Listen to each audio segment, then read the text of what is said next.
What's up, guys? Troy from Tad Catters. Welcome back. Today, it's hot outside.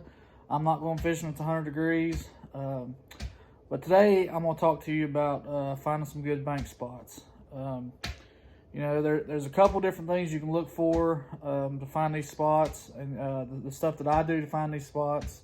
And the summertime, everybody fishes. You get tons and tons of people fishing your normal spots that you usually fish. So here's a couple of ways that you can find some new spots and really help you put some fish on the bank. All right, the first thing is Google Earth. If you guys do not have Google Earth on your cell phones or your computer or whatever, you need to download this app. I find countless good spots with Google Earth. You go on there, you can type in the river you're fishing, the lake you're fishing, or whatever body of water, and you can zoom in on these spots and or spots that you want to fish and figure out how to get to them. If they're car accessible or if you have to walk to them. The app is going to all together. It's going to help you put fish on the bank. So here's a couple more things that is going to help you out in finding some new bank spots this summer. So stay tuned. All right, another place you can fish is creek mouse or tributary mouse, mouse to backwaters, anything like that.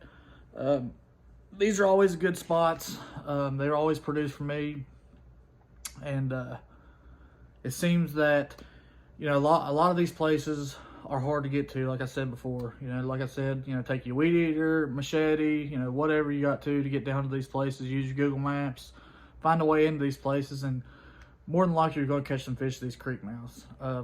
A lot of these bait fish will gather at these creek mouths, and these fish are traveling in and out of these tributaries, these backwaters or creeks or whatever, and you set up there, and I mean it's inevitable you're going to catch a fish.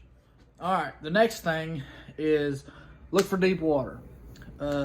Deep water, you can usually tell it'll be a real steep bank.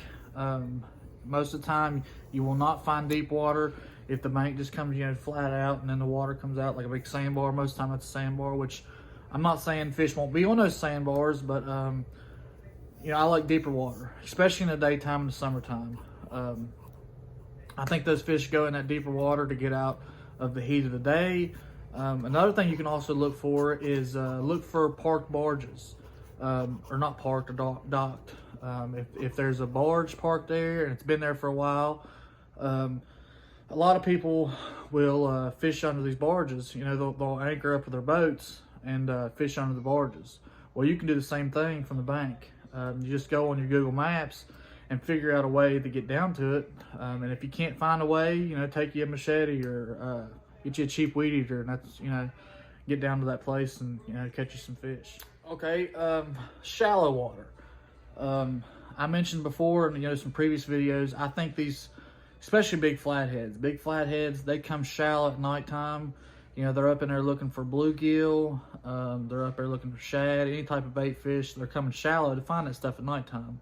So find you some real nice sandbars. You can fish sandbars. When I'm talking shallow, I'm talking less than 10 foot. I never had confidence in shallow water because I'd never fished it. I never had confidence in it.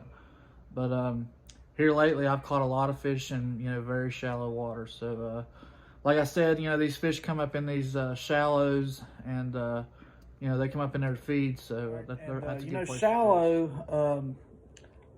You don't have, when you're on the bank, you don't have to take your line or your baits or whatever and cast them as far out in the middle as you can. I never did understand that. You'd be on a boat and you cast towards the bank, and you'd be on the bank and you cast towards the middle where the boats are. But when you're fishing shallow, especially at nighttime, you don't have to cast as far as you can. Bring some of those baits in next to the banks, and wait for these big flatheads to come up in there looking for those baits, and see if you can't hang one on. All right, last but not least, look for river bends. Usually when these river bends, it's usually deeper in these river bends, and on the outside of these river bends, there's a lot of current. So like I said, it's usually deeper, but on the other side, it's a lot slack current. So usually there's a lot of structure on the other sides.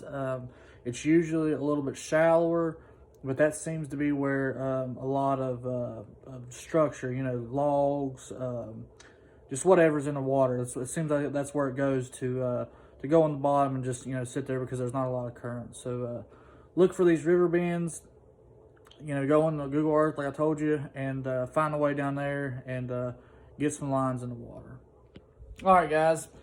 Again, I hope this video helped somebody out. You know, you go Google Earth helped me out tremendously by finding my spots.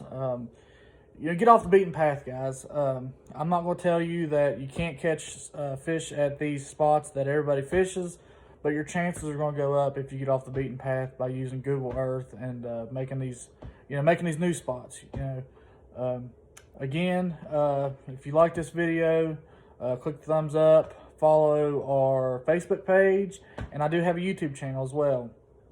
For some reason, my Facebook page gets more likes and you know, more follows and just all around more than my YouTube page. But don't forget to like and subscribe to it. Like and follow the new Facebook page. And again, guys, I hope this helps somebody out. So we'll see you next time. Thanks for watching.